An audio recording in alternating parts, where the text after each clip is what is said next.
A month ago, I started building a little jukebox that you can use with RFID. And the only thing that this jukebox was able to do is to skip to the next song or just choose the next song. And I think if I would have known Daniel earlier, it would not only be able to skip to the next song, but maybe also have volume buttons and many other things that you can do with what he's going to show you guys. Give Daniel a warm round of applause, and then we can get started.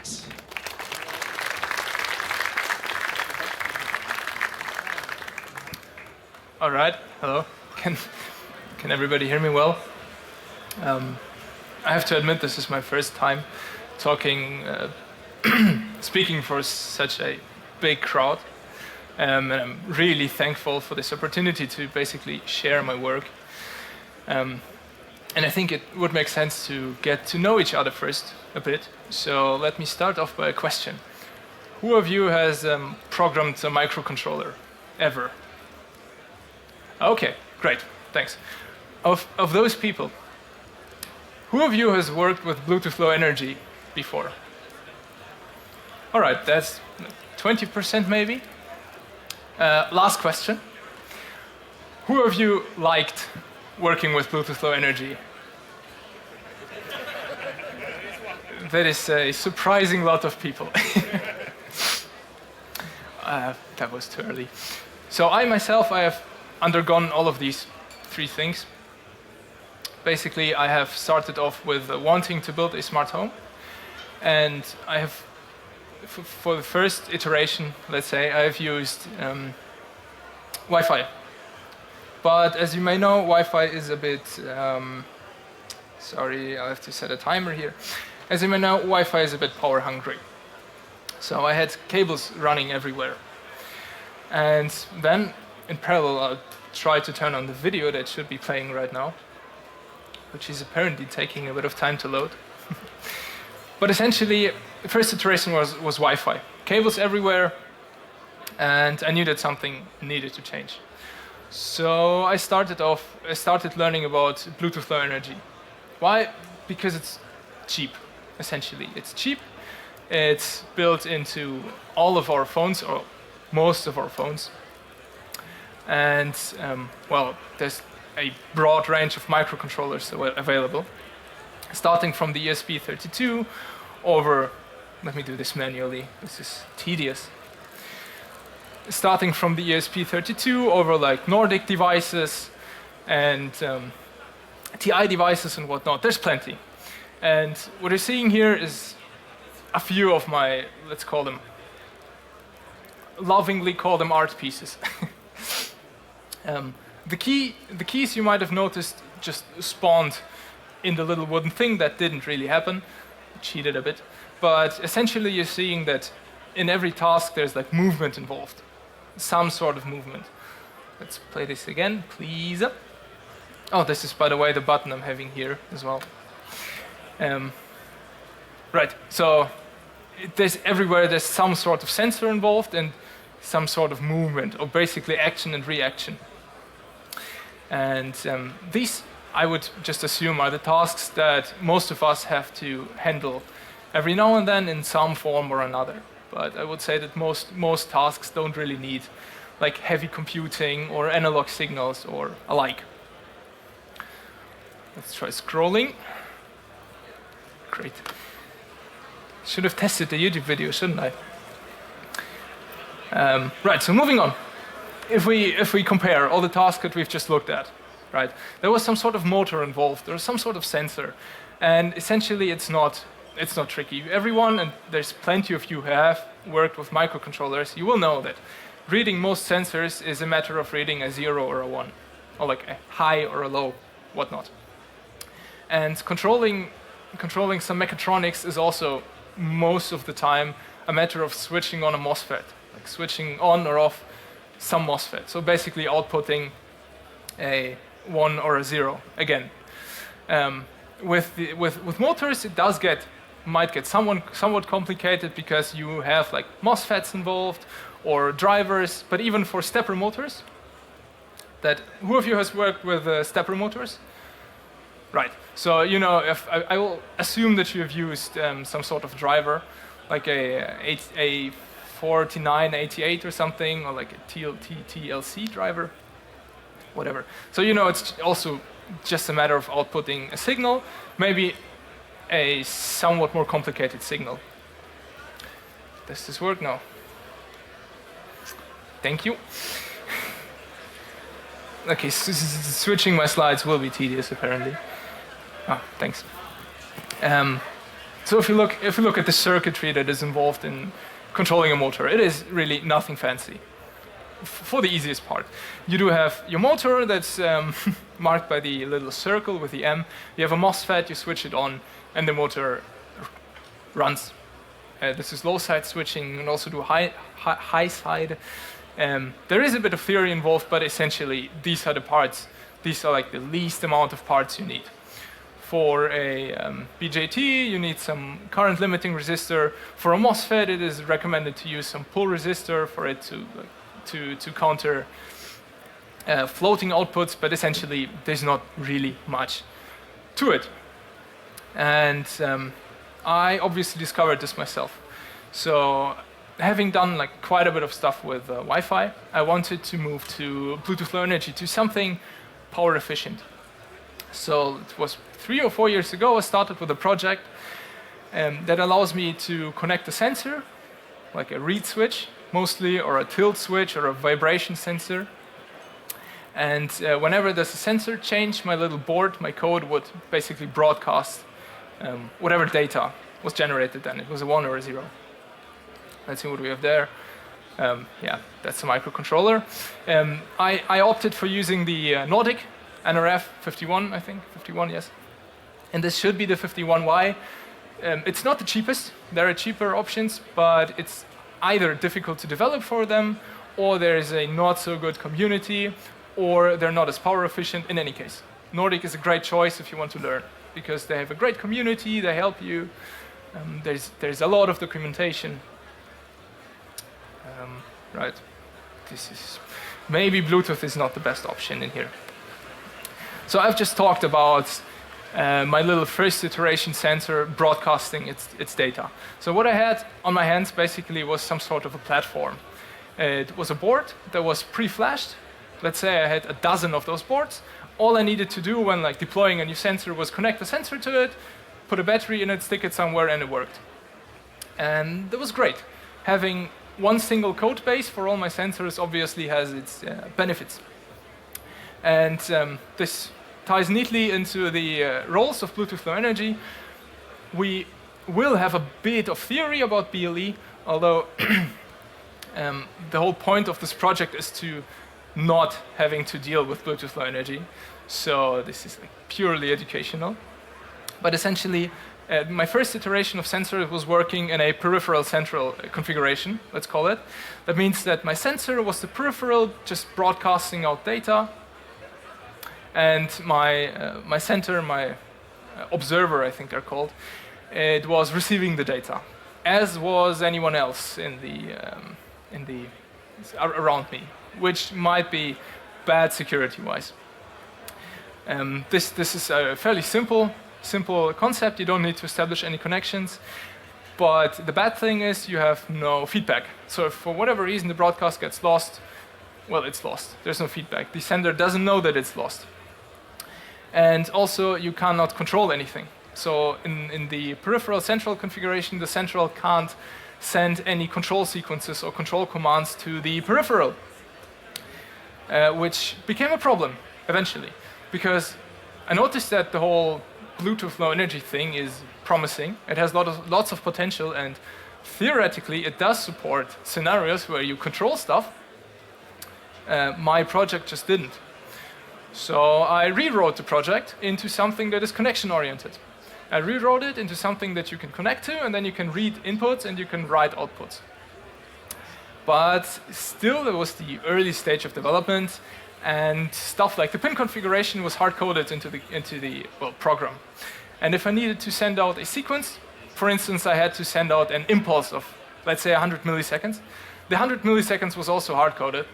And when I needed a little change, I copied the code to a new version, And I did know about Git back then. I just didn't think of using it.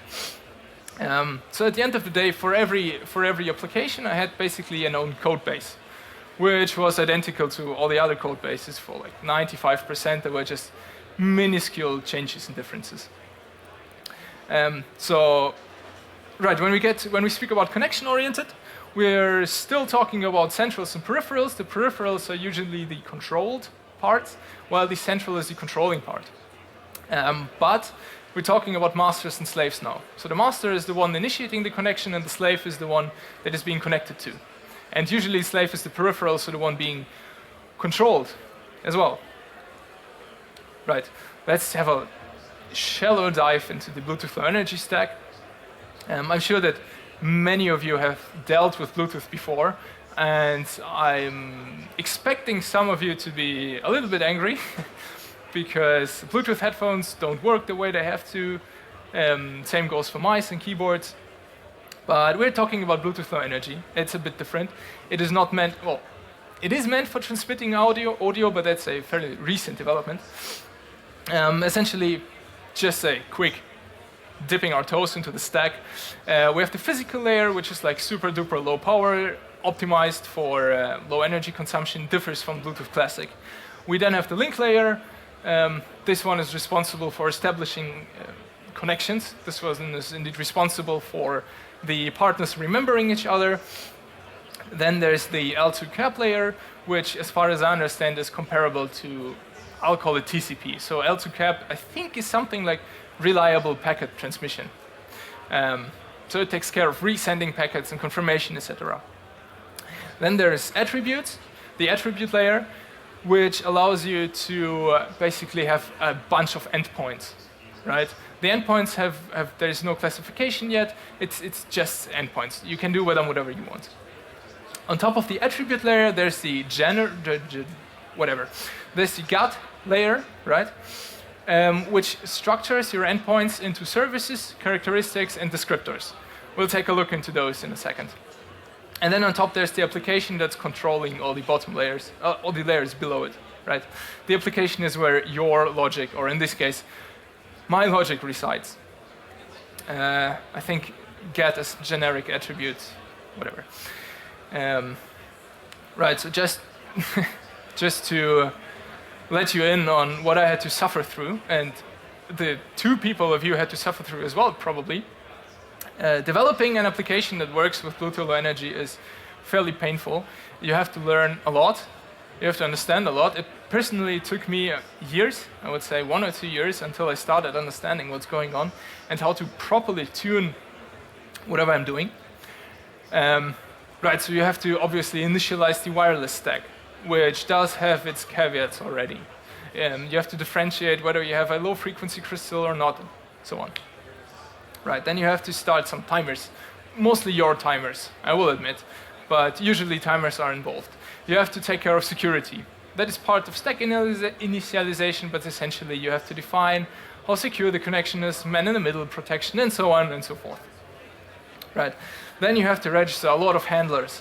Right, a handler is a function that is getting called by someone else, in this case the Bluetooth stack. Because if you write an application, at least that's the case for the Nordic SDK. If you write an application, you have to handle all relevant Bluetooth Low Energy events. So if a connection gets established, you have to handle that. If there's some packet being sent, you have to handle that. And you have to understand if the packet is a characteristic write, a descriptor write, or whatnot. So it is tricky to take care of all the callbacks. And, well, you obviously also have to handle. You not only have to set them up, you have to handle the events. Right, and then you have to set up your services, characteristics, your GATT server, which we're going to talk about in a second. And then there's the connection parameters, which by itself is a bit of magic. But it does make sense after 700 days, roundabout. Let's talk about the mystical GATT server I was talking about. So, top level of a GATT server is the GATT server, that's the root. Every GATT server has services. it can have services. It can also be empty. A service is basically a group of similar functions, right? An example would be the, is it on here? It isn't. An example would be the heart rate monitoring service. It does usually include some functionality that is grouped together by a category. Same goes for the battery service, which we do have in my project. It allows you to query different information about the battery, right? And every service contains a few characteristics. A characteristic is an endpoint. For the heart rate service, a characteristic could be the heart rate, beats per minute. Another characteristic could be the RR interval. So I think that's the interval between two heartbeats. And for the battery service, obviously, you could, for instance, read out the battery percentage, which is included in the standard. The Bluetooth special interest group made up all those specifications. And I also added the battery voltage to the battery service. I mean, I'm free to do that. I'm just not adhering to the standard then. And also there's descriptors. They're not that important for this project, but essentially descriptors are like metadata about your characteristics. So if you want to receive notifications or updates on a characteristic, if you want to get push messages, I'll call them, you have to write a special flag to the descriptor of the characteristic you're subscribing to. Whatever, let us not bother with that too much. And lastly, let's quickly talk about the Bluetooth Low Energy. Oh, it's still in German up there. Let's quickly talk about the connection parameters, which I mentioned briefly. The connection parameters, they allow you to achieve a balance of, what do you call it, of latency, of how well you can reach your peripheral, and how battery consumption. So you can configure them to be extremely latent and to be extremely quick in response, but it will consume more battery. You can also configure it to be slow, but very power efficient. How does it work? Well, thinking about it now, it's fairly intuitive. So let's imagine that, let's imagine that you are my sensor, or you are a sensor, whatever, you have some data. You're a window sensor. And I'm the central interested in your data, right? So if we imagine that I ask you, hey, is the window open? You will say no, because it isn't open, right? I then ask again, you will say no again. And that happens 10 times per second. Not knowing you personally, I will just assume that you will be annoyed after 500 milliseconds, right? So at some point in time, you will tell me, you can ask as often as you want, but I will not respond to you.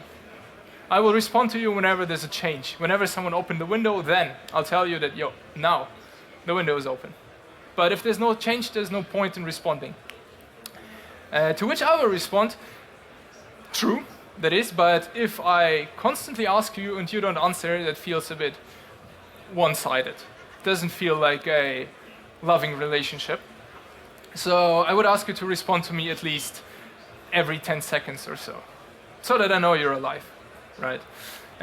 Just every 10 seconds tell me the window is still closed, and then I know that you're alive and we're both doing well. And this is what I tried to demonstrate here, right? So we have agreed on a 200 milliseconds interval, the connection interval, which means that the central device, or the master in this case, will send a response every 200 milliseconds.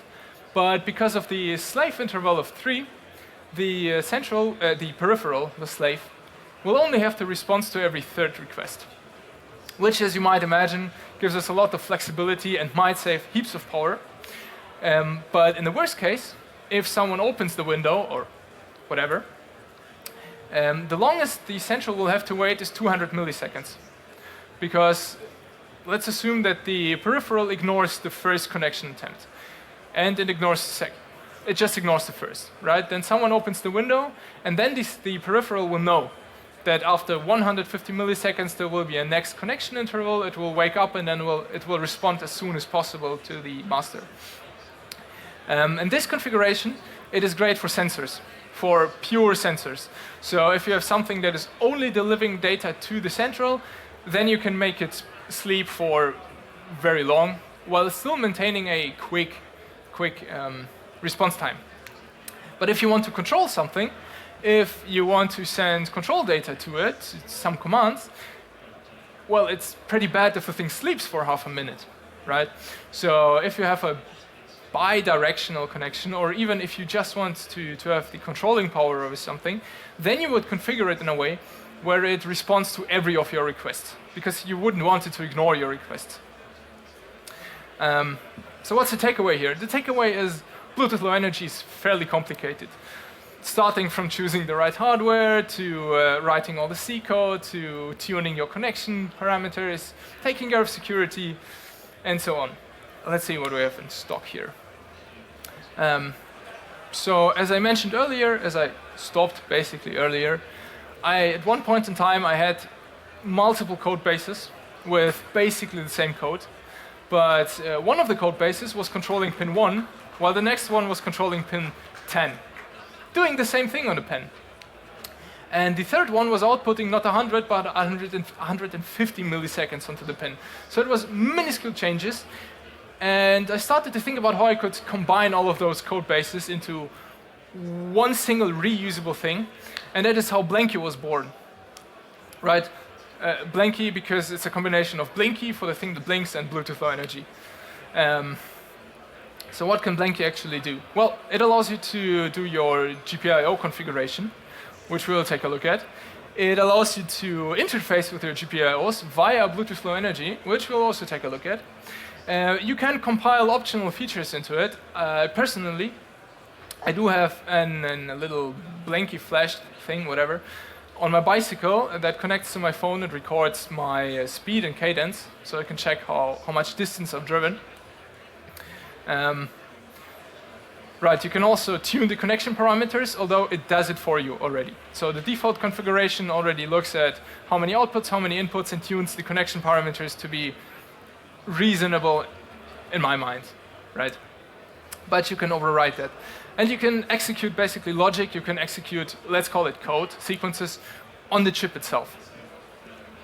That is not relevant for now. Maybe I should mention what Blanky is, right? How you could use it. Blanky is a firmware. Who of you knows Tasmota? Who of you has used Tasmota?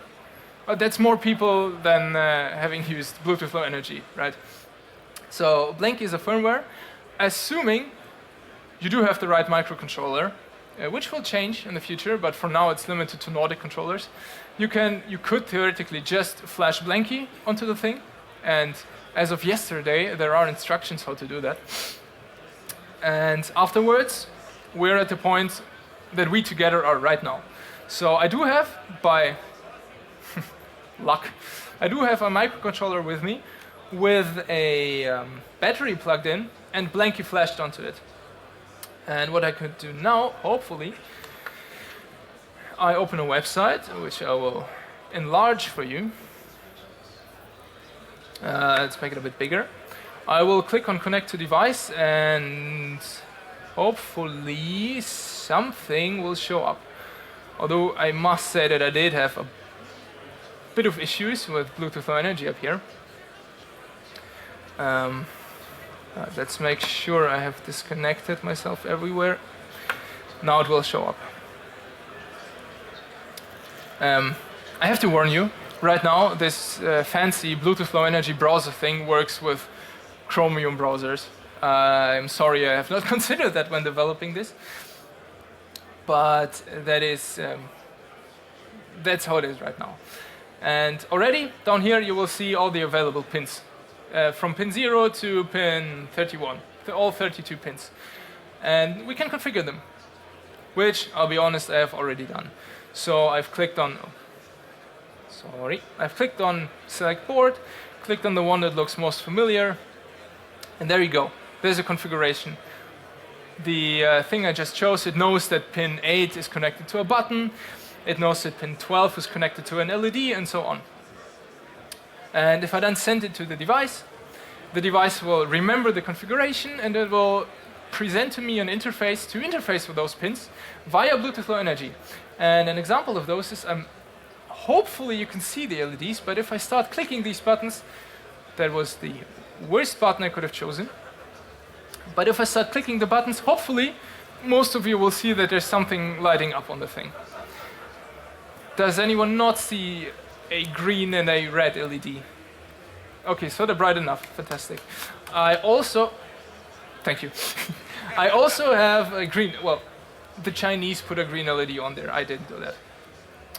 And same goes for the digital inputs. You'll have to trust me that this is not faked, but if I press a button now, it will light up on the website. If I press another button, the other one will light up. So to summarize, the microcontroller with the blankie flashed onto it is connected to this website via Bluetooth Low Energy. It's a standardized protocol. You can also use Python, for example, to interface with the Bluetooth Low Energy of the thing, right? But I have one last trick up my sleeve. If we recall the video I showed you, many of those tasks can already be solved by the thing we're having on the floor in the desk right now. Because many of those were about writing an output or reading an input. Nothing too tricky. And already, if this project existed when I started working with Bluetooth Low Energy, this project would have saved me years of development. But that's me. Maybe I'm just slow. But I do have one last trick up my sleeve, and that is sequences. There should be an asset down there. It's not loading. Whatever. What we can also do is we can program simple sequences through a GUI. I will, for instance, let this repeat, let's say 100 times. And the first frame will turn on second LED, the second frame will turn on the third LED, and if I now send it, you will hopefully see this blinking in police colors, which was not by...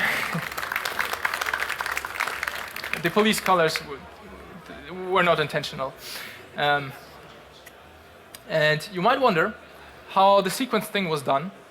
When I developed the sequence, I started off by thinking about a protocol. I started off by packaging those frames into like PDUs or packets and sending them over. And then I also had to somehow communicate to the thing how often this thing is supposed to blink and whatnot. And then I thought to myself, but how about reading inputs? What if we could react to inputs? Short story long, there's a new programming language now. If I, let us close all of this, we don't need this. I call the thing GPIO ASM, GPIO assembler. Why is it called like that? Because it's assembler-like, it has very few easy commands, and well, you interface with your GPIOs, right? So let's say let's say the police colors really annoy us. We want to only blink the red color. How would it look like? I will spell you the details. We first create a label. Can everyone see that? I'll enlarge that a bit, right? We then say write digital, we ignore the first pin and write the second pin. We then say sleep ms, let's say 200 milliseconds, write digital 0, sleep ms 200 again, and then we jump to the start. Right? So I hope that this assembler code is somewhat understandable. We're basically just manipulating outputs. And then I can copy the path of this, go back to my website. That is the wrong website. Click on upload file. Voila. It will then show me what the compiled code I just wrote looks like. It will also split the code into packets in case we want to send the packets by hand. And if I then click send to device, damn it, the red is still lighting up. Let us fix that. It's still the red one. Now it's just the blue one. So what happened now? And what I can do now is I can disconnect from the thing, right? There's no connection. This thing is just going on by itself. If I click to connect to device, it will scan it again. Great. That proves nothing. This those 4 pixels. But in any case, you'll have to trust me that this thing is working autonomously on its own. It is executing our code. And if you recall the video I showed you, there's a thing opening my door, right? Do I have this somewhere? I do. Nope. Nope. Yup.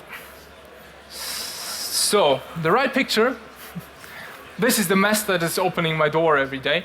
To make it short, there's a stepper motor in there, and to control the stepper motor, I have to output a pulse. I have to output 200 or so impulses, precisely timed impulses. So what I do is I have a piece of code. It says output a 1, wait for, let's say, 100 milliseconds, I output a 0, and then we say jump count start 200. Right, we save this. God damn it. We go back to the website. It just showed up. Or did any of you connect to the thing by any chance? In any case, you can play around with it. But the whole GPIO assembler thing is meant as a extension of simple 1 or 0 commands, right? Instead of sending 1010, I can just send my little packet of compiled GPIO ASM code. The thing will turn my stepper motor for exactly 200 steps. My door will open. Everyone will be happy. And right, just as a little insight. Personally, I have ESP32s in every room, and those one bridge MQTT to BLE. So this allows me to talk to my Blanky microcontrollers using MQTT with like 4 euros or something per room. So this might be a consideration when you plan your infrastructure. It doesn't allow me to scroll again. And with these words, I'm saying thanks to you all. I know that what I did is there's different solutions. I want to make it as good and as useful as if possible. So if you have any suggestions, any criticisms to the whole project, I'll be more than happy to hear about them. If you want to see about my other project, as a QR code, you'll find Blanky on there. Among other things, you'll find all the stuff I've built with Blanky, and like just stupid and fun different gimmicks. And that's it from my side. Thank you. All right. Thank you, Daniel, for this fantastic talk and going through the valley of tears for us. If there's any questions, just ask them, raise your hand, and then I will come and give you the microphone.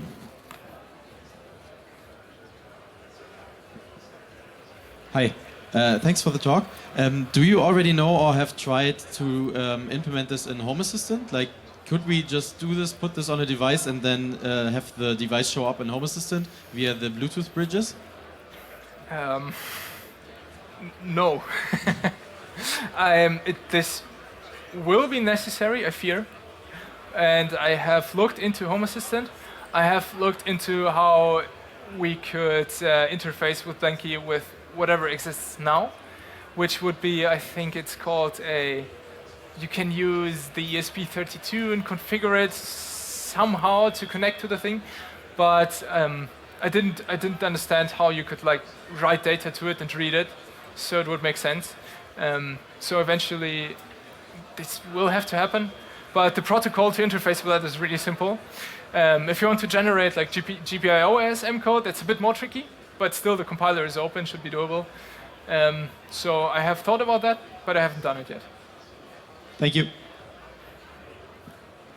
Any other questions? Maybe from the internet?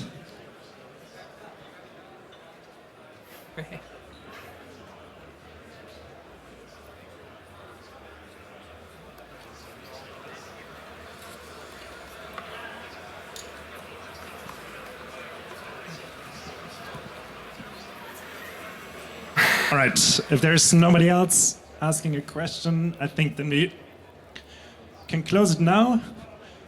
Probably Daniel will be available somewhere, maybe here, maybe at the bar, if you have further questions. And please, one more warm round of applause for Daniel.